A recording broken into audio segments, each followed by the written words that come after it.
Krishnaji, there's a lot of unrest in education these days. And there's a lot of debate, and a lot of people are asking questions about it. But most of these questions, they seem to be about systems of education and methods of teaching and what subjects to teach. And there seems to be a lot of confusion, and none of them seems to get to any point. Don't think we ought first inquire what is education, rather than special what subjects, what books, what system, what kind of teachers, and so on and so on. Should we first ask, why are we being educated? The word education, or what it all means, but I mean, I'd like to know, I'd like to ask, if I may, why we are being educated? To fit into a system, into establishment. Well, a lot of education at present is precisely for that. Yes, so is that what is education? Does education mean that? To conform to the social demand, to a particular culture, technological or otherwise, says you must fit into this. You must conform, or you must find your career, your life in this particular system. Is that why you are being educated? To have a good career, to have capacity to earn enough money and all the rest of it. Is that why we are being educated? As you say, apparently it is so. Well, it would certainly seem to be a necessary part of education to prepare a student to earn his livelihood. Yes, part of it. But even then I question, now let's go into a little more carefully for me. One might educate a boy or girl to conform to a particular culture, social demand, technologically, as a career, which is necessary, and so on. But the rest of the whole human complex existence is totally neglected. Would you say that it is so? I think some attempts are made in some ways to try and include that. But it's hard to see exactly where to go or what to do. It's more of a feeling that education should be more, but exactly what and what direction is very unclear. It also often involves some form of rejection of the society into which you're going, that you see there's something wrong with it, and therefore you, in some way... What's the meaning of existence? Unless we tackle on a very large scale, I don't see how we're going to solve a particular small problem. Would you? What is the meaning of human existence? What's the significance of it? If it's merely to earn a livelihood, merely to a job, merely it seems so limited, so extraordinarily narrow. It is narrow, and yet it seems that that those very things are becoming, in fact, more and more difficult because of the very structure of society itself and its own momentum. Yes, its own overpopulation. Yes. Inflation. We know that, yes. Did we go into all that? Overpopulation, the destruction of the earth, the whole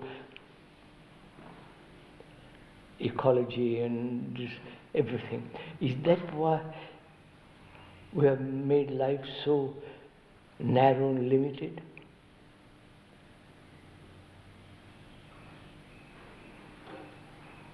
As a human being to Oxford or Cambridge or whatever university, and you've got a degree, a job, and for the rest of your life, till you die, you're committed to that.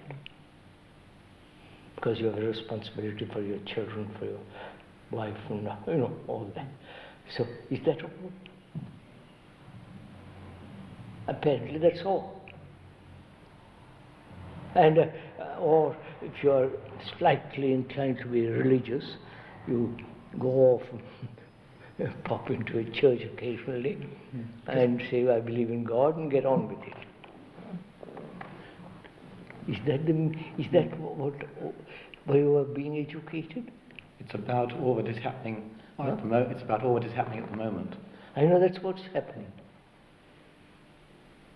And we are there. What is happening, we want to improve it. Find a bit different system, different methods, different way of teaching and so on. To do what?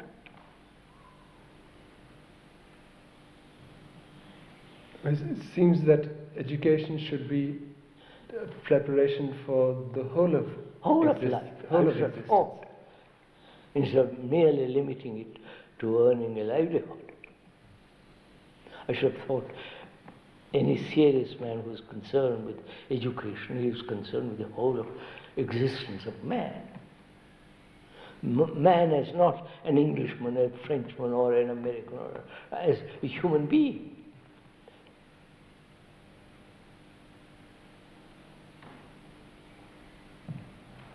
So,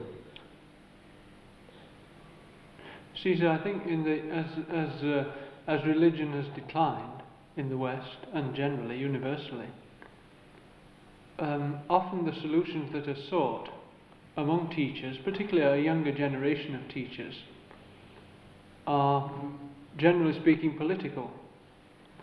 Not necessarily party political, but they are of a political nature. And I'm suggesting that you improve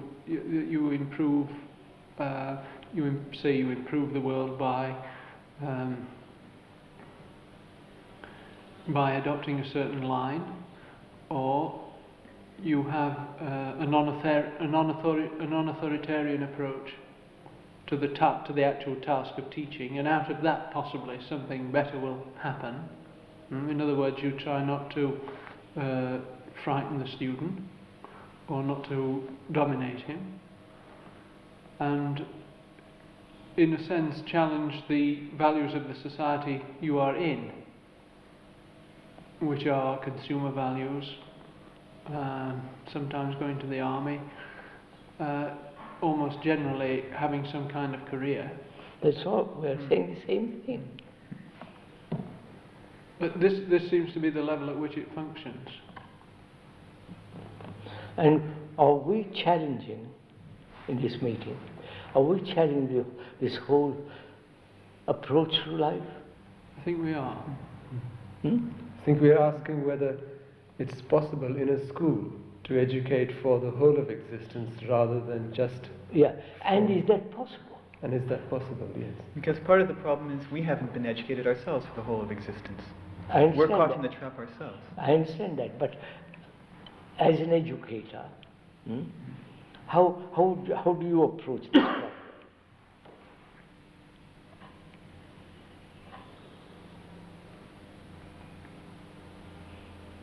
On one hand, you say you must have career, job, and all the rest of it, and also you say no authority, and also you say we must be concerned with the whole of life. Who is concerned with the whole of life?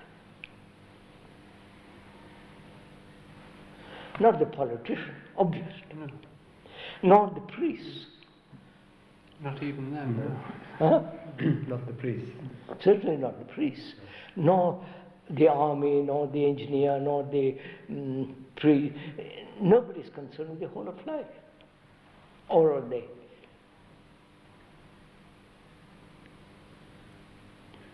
Poets claim to be, but I think that's possibly partial too. Are we exaggerating something which is accepted as an actuality, that we are totally concerned with the whole cultivation of man?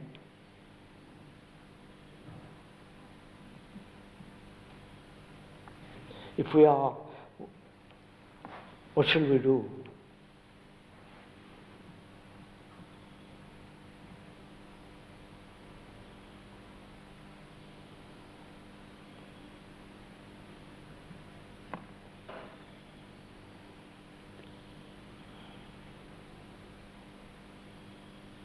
Yes. If we have children and we are concerned as parents, who are also educators, not just parents and then shove them off into a school, but if the parents are concerned and the professional educators are concerned with the whole development of man, how shall we set about it? But I think the truth is that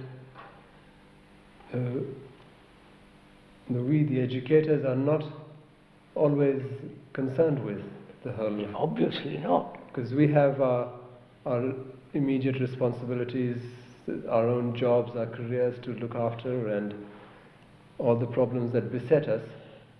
Are you saying, sir, that there is no such group in the world? There may be, and which we don't know.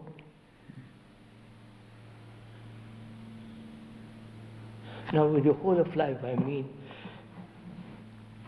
not only help student to have a technology, all the rest of the job, technology, knowledge, but also concerned psychologically, inwardly, how to face problems, to understand the whole question of relationship, love, death, whole of life. Who is there concerned like that? It's really very hard to teach if you don't feel like this. It's not only hard, but are there such people?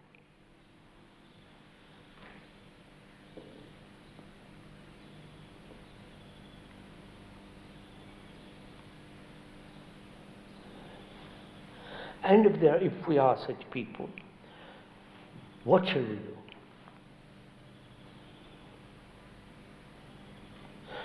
I mean, we have not only to understand it ourselves, perhaps beginning verbally, intellectually, and then making it into an actuality in our lives. But how will you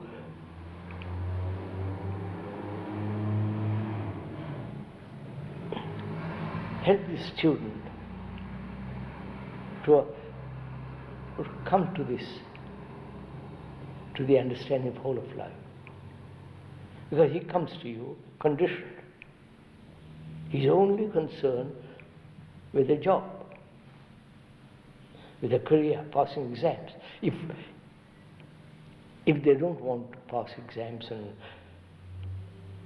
jobs, what will they do? You follow, sir? What is our responsibility? I think one responsibility is to ask some different questions from the ones that are normally asked. We're asking each other, what's your responsibility? For instance, one could ask how that society comes about, which we see around us. How does it operate? How that society has come out? Because human beings have created it. That isn't obvious to a lot of people. Many people would say that society has created a human being. There seems to be... Society has conditioned human being. Whether, are you trying to say society suddenly existed? God created it? Some fanciful deity living in wherever he is and suddenly says there must be society and bang, there is society, or man has created it? No, I'm trying to say that society could create, the conditioning of society could create a human being, and many people say that if you change that society, then the human being will change. That has been tried by the communists, by the totalitarian people of different color. Change society, change environment, either through brutal means or different ways, but they haven't succeeded. But perhaps the response would be, well, the people who went before just didn't do it well enough. Oh, And so that I'll do it better. So This time it will you work. see, we'll have such a government who would be efficient to change the outer circumstances, society and all that, and hoping thereby create a different human being. Is that it? Mm. I believe every kind of system to change human being from outside has been tried. I think one has to start from the other end. One has to care. That's what for I the want student. to find out. Whether you want to start from the outside, outside in the sense, change environment, change the culture, change the government, change the whole way of looking at life from the outside, through pressure, through cruel means or pleasant means, and then gradually bring about a different human being. Is that possible? And I believe they have tried every kind of system from the outside. The Greeks, the ancient Hindus, the Romans. Historically, it is so. And in recent years, the communists, in their way, through totalitarianism, have tried to force man to be different. They haven't succeeded. They have suppressed man.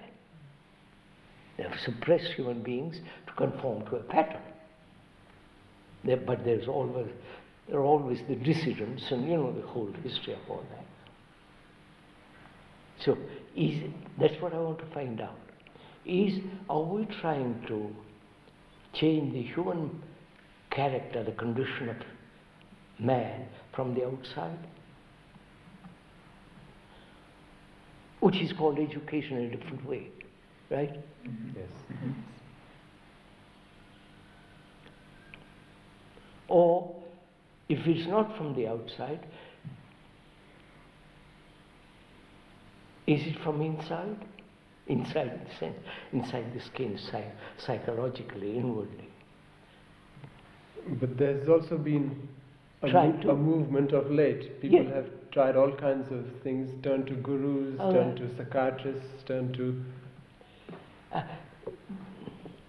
And most of the gurus, are they concerned with the transformation of man?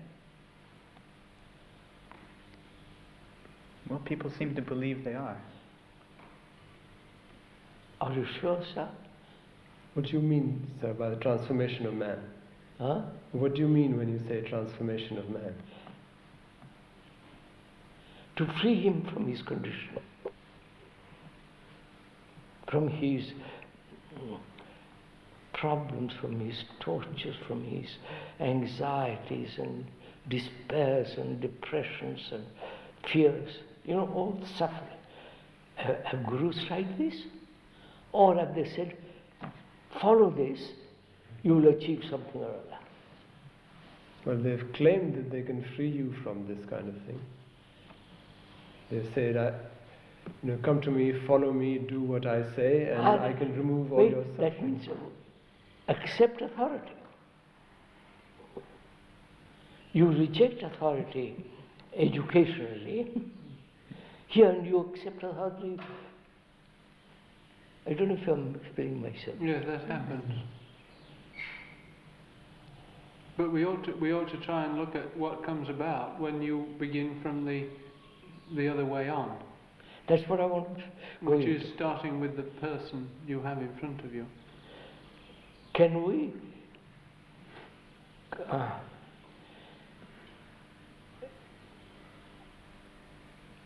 cultivate the human mind harmoniously? I'm not quite sure what is when you say cultivate it harmoniously? See, what I mean by that is not only jobs and careers and all that, but also his mind, the way he thinks, the way his attitudes, all that.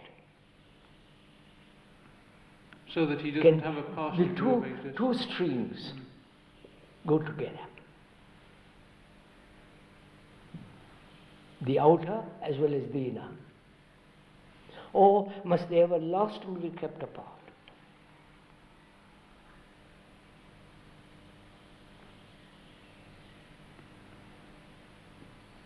Or is there such thing as the outer and the inner? I don't know if you're into. Yes. You're It's going a bit interested in this. fast, perhaps. Huh? Perhaps it's going a bit fast, Krishnaji. Perhaps it's going a bit fast. If we consider that the outer is the passing exams and preparing for career.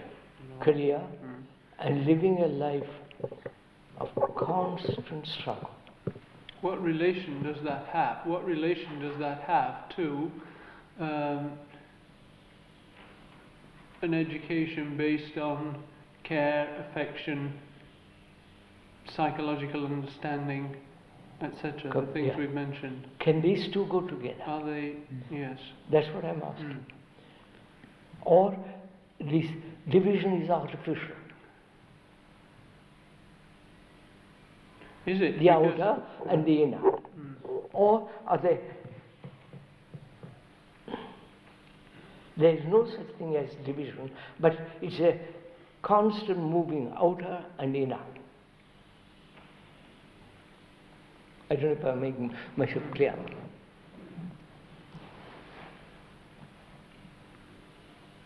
I think a little more. I'm not quite sure about what you're talking about.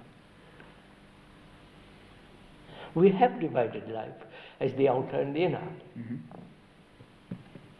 The inner is more complex, more difficult to understand.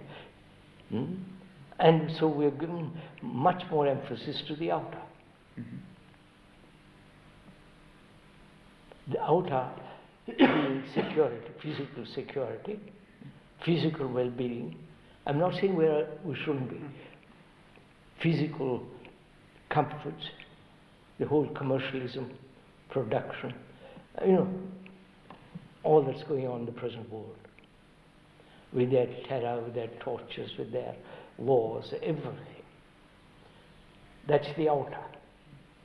And the inner is beliefs, rituals, gods, the saviors, the gurus, the hope there will be someday some kind of peace in one's life.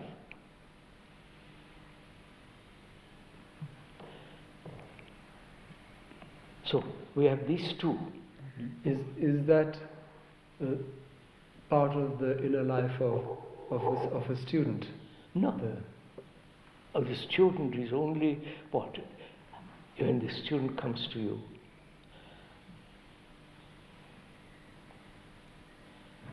he is conditioned by his parents, by the society, the culture he's lived in, and he comes to you. And he's career-minded, examinations, job. That's all. It's only very rare that a student comes to you and says, "Sir, there's something more than this. Please tell me what there is." Like the other day, the boy asked, all right, they take it for granted. we must have a career, but that's not the end of everything. So, are these two divisions artificial, man-made? But the one is very complex,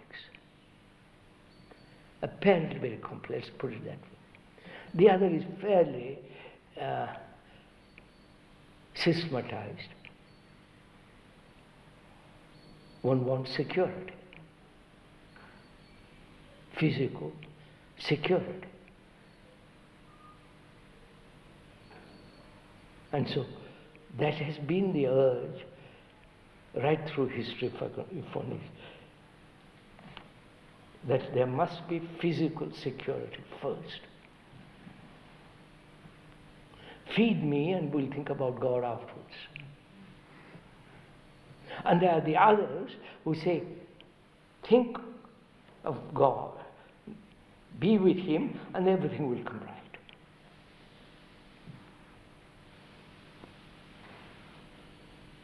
Believe in the Savior, and your life will be made easy. So we have kept these two in almost watertight compartments. Would you agree to that? Would you say it is so? And one of them we talk about much more, and the other is much put more aside, difficult to talk about. rather shy making. Yes. And rather, one doesn't want to expose oneself too much. So he said, please don't go into that. Let's concentrate on this. Which is what we've done. Which work we do. And doing more and more, really. Yeah. So I'm just asking, in this division, emphasized by education, as it is now, sustained by this, by acquiring superficial knowledge, and keeping the other in the cupboard, occasionally looking at it when the crisis, emotional crisis arises, and you try to solve. But that is hidden, secret. Now I'm asking, sir, are these two streams, one very, very strong? All men are concerned with the one stream, and so given it an enormous volume of water to it, energy, and the other practically neglected. Even the most religious person is concerned not with the ending of fear, sorrow, and all the rest of it, but believing in God, practicing certain rituals, and hoping thereby to achieve a state of mind, or giving him some kind of peace. This is what is happening. Now I'm asking, can these two streams be brought together?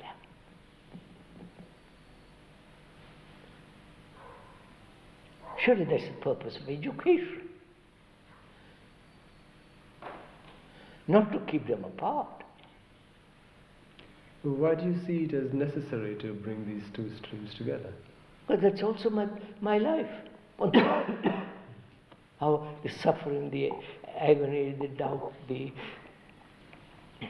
guilt, the hurts, all that's part of my life, one's life. Why do you give importance only to this? But the two are not really separate, because That's what the two are not separate. But we have made them separate. So doesn't that imply that we need to concentrate on the other one? No, Quite no. considerably, I want to. One should be educated in both fields. But the other one is already so strong, you see.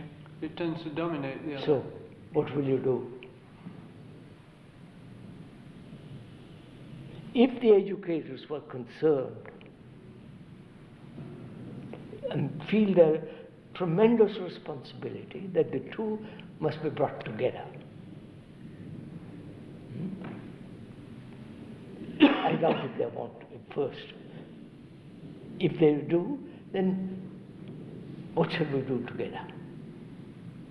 As a group of teachers, as a group of educators, what shall we do? That the cultivation of the human mind is not only in the technological world, but also in the so-called psychological, if one may use the word spiritual world also.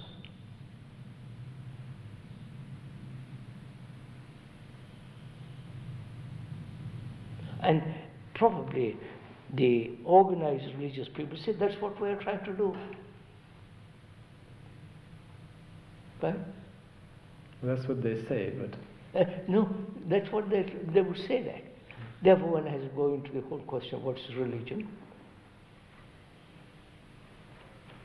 All the our beliefs religion, rituals religion, the propaganda of 2,000 years religion.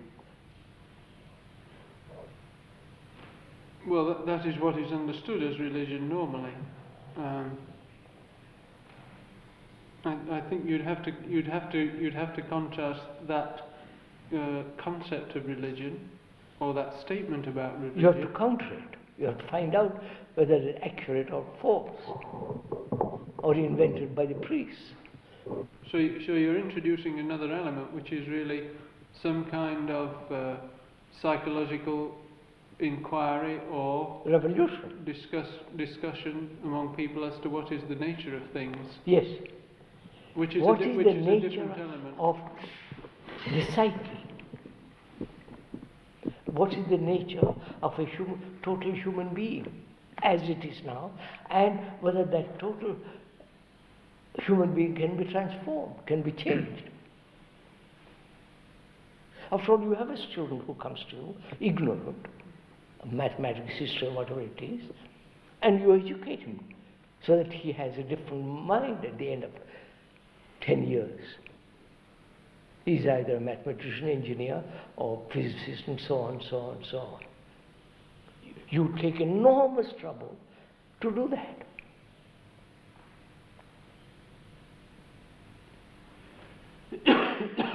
Through schools, colleges, universities, that's what we are doing. then we must take enormous trouble too to The other. do the other. Now, who will do it? Well, You see, that's what I wonder. Who will take under or feel the responsibility? Say, look, we must do this too. well, as a teacher, I see the responsibility, the necessity for doing that. But I know my subject, and I can teach my that's it. subject, but I That's don't know the other myself very well. So what shall we do? If you see the importance of both, how will you inquire into the human existence as it is, and whether it can be transformed, whether it can be changed?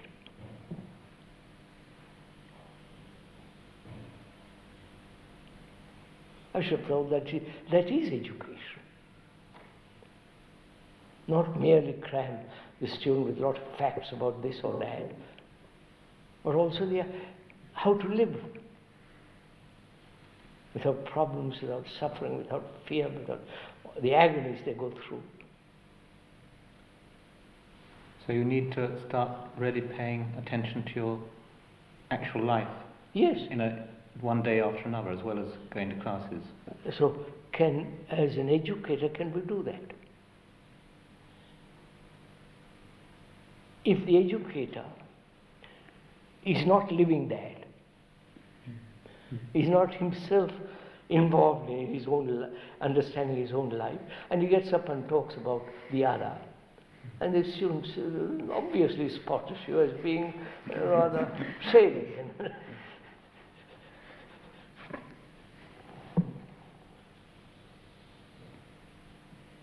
So, questioning why has man deny the other side, or neglect it, or they will be concerned about it. Why? One problem seems to be that we don't really know how to look at something for ourselves. I've learned mathematics, somebody's always told me how to do this or that. And when I'm faced with a situation where I have to look at something and nobody's telling me how to look, Is that the I'm a little question? lost. Is that the problem, sir? Just a minute. I'm not quite sure that's the problem. It's also where to look. Huh? It's also where to look. Not just where to look. No, it's not that. I'm asking, why has he neglected the other side of man, the hidden side of man?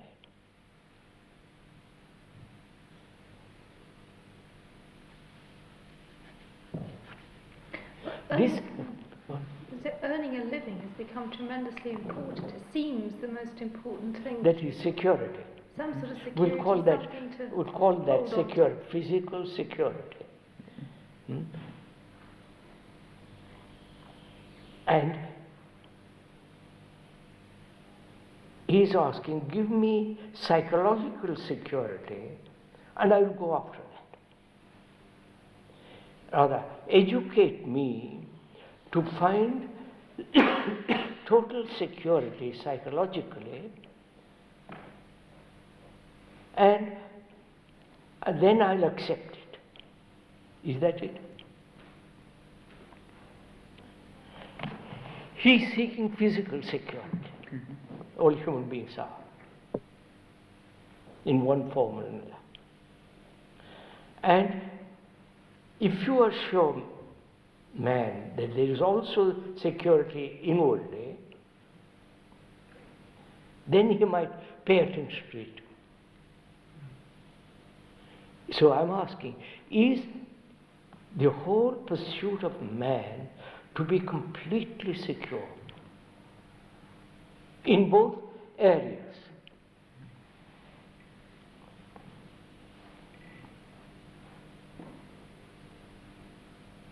Yes, I mean, I don't like to do something unless I know what's going to happen. Is secure. Yes. Certain. Yes. Give a surety, sense of feeling safe, protected, and I'll pursue that. They have done that, haven't they? Believe in Jesus, believe in certain forms of religion, and you'll be safe. If you don't believe, you'll go to hell. Now, of course, nobody believes that kind of nonsense. So, that's what I'm asking. Is man seeking security in both areas? Not just physical security, but also security in relationships. Yes, security in relationships, security so that I'll never be disturbed. Security, not to be disturbed not to have fears, not completely safe. In this field is demanding it, right? In the physical field. In the other also is demanding it. And so he's created the churches, the gods, the whole religious structure, with their fanciful, romantic mysticism, all that.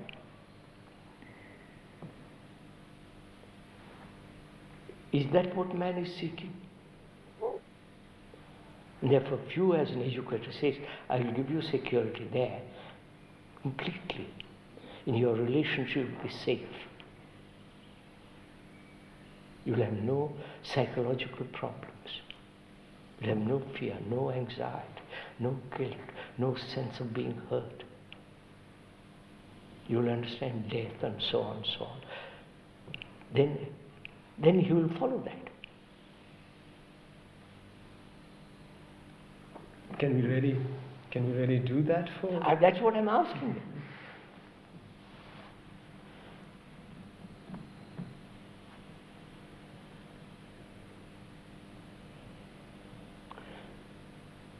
Is it possible to have complete security? I think so.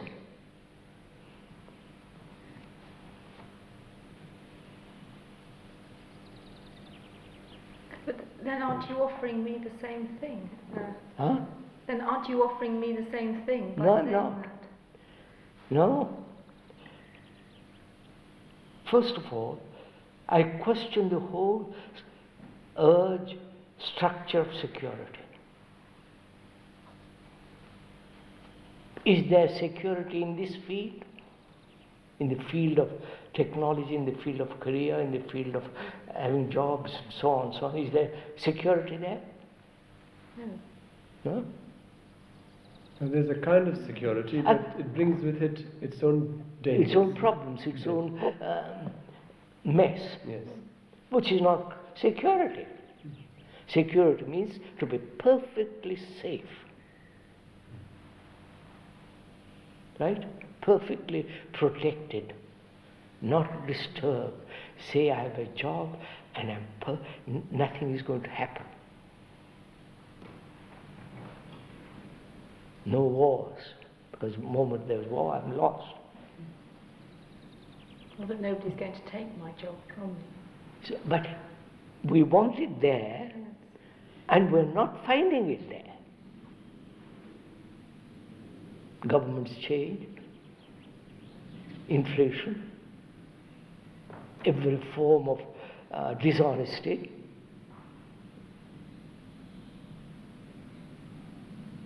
So I'm just asking, when we say we want security, is there such a thing at all?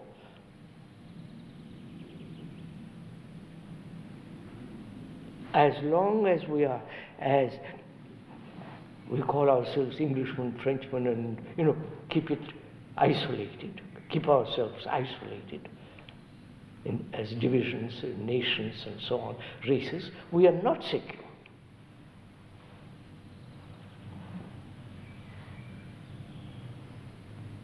What do you say to that?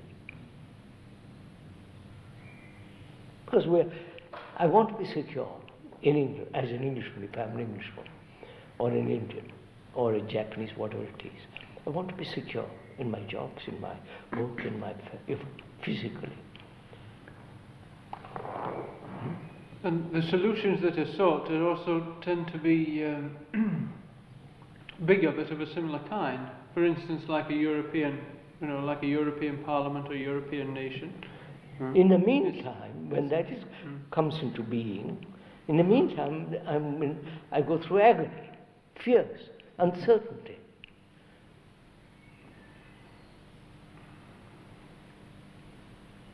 There are millions of unemployed.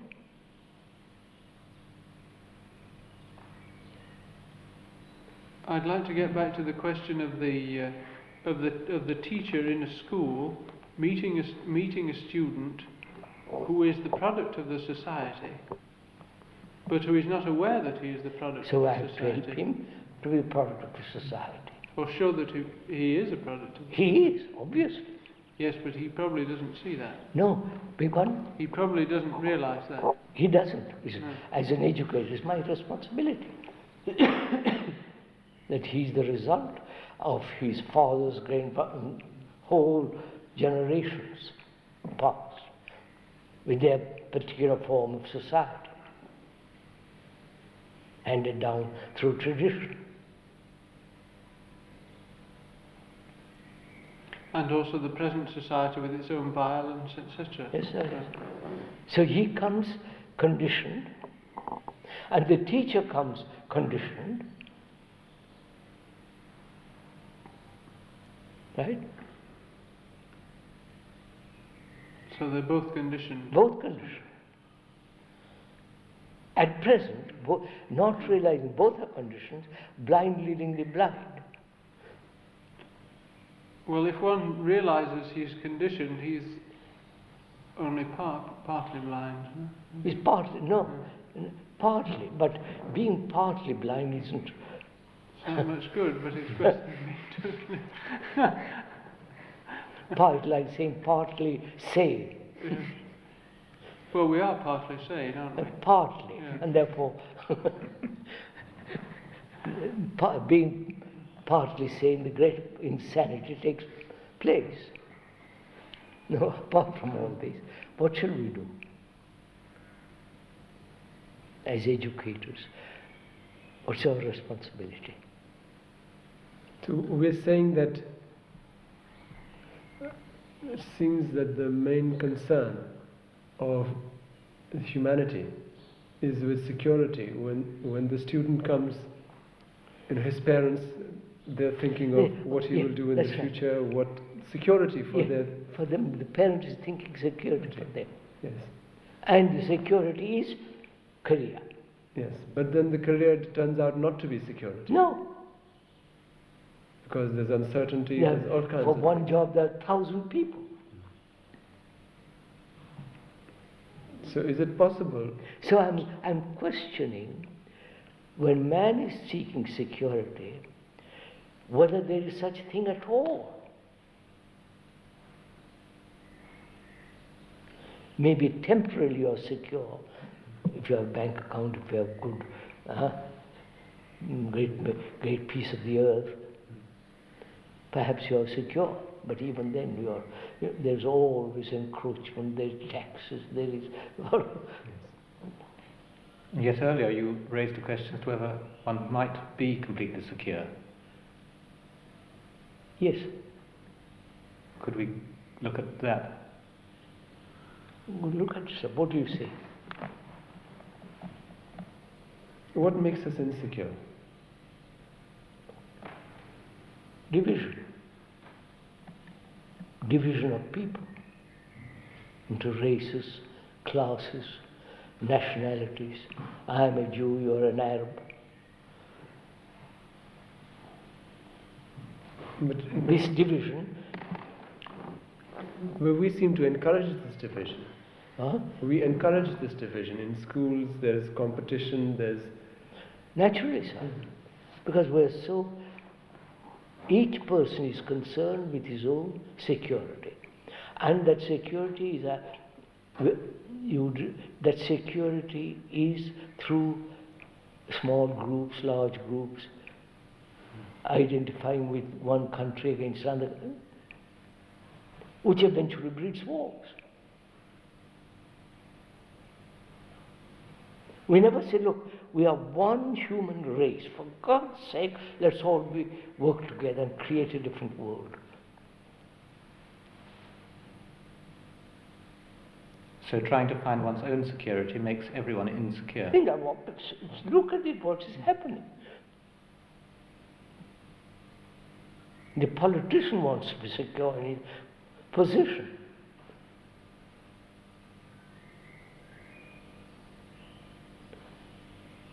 So we're just asking, as educators, what should we do, or what is our responsibility when we see how grotesque it will all become? It's like developing a right arm and neglecting the left arm, which is withering, which is ultimately going to destroy the whole human being. So if you see, both arms must be developed, strengthened and work together. What should we do? Would you ask that question, what should we do? If you saw the importance that the inward as well as the outer must move together.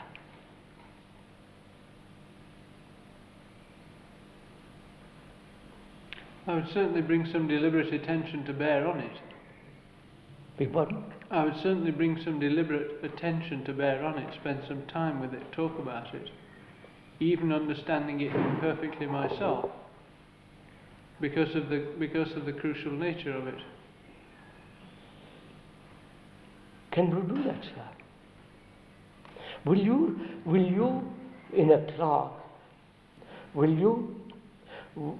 in a class give great deal, half of your time, instead of for half an hour for mathematics, half an hour talking over the other, discussing, having a dialogue, pointing out the importance of both. Or rather than separating them out like that, as you talk about the mathematics, you're also looking at your responses to it, how the other is moving at the same time.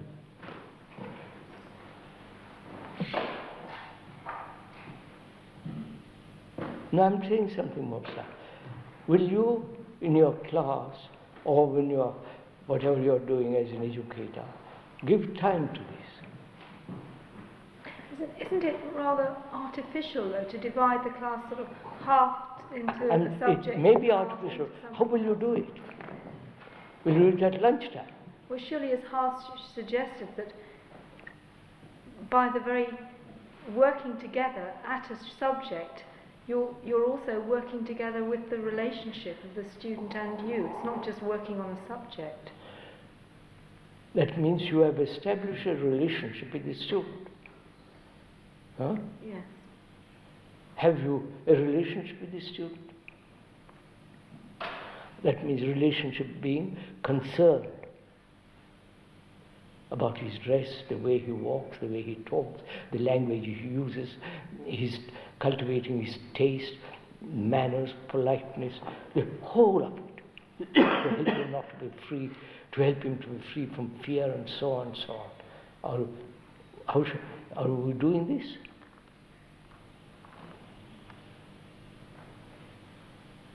Which means the educator must also be inquiring himself.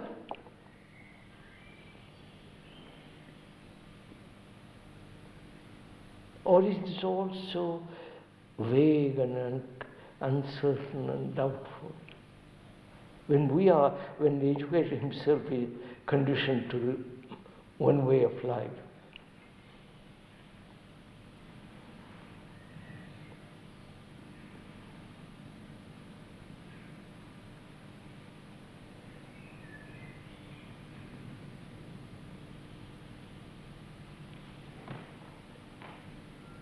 What would you do, sirs, if you had children of your own?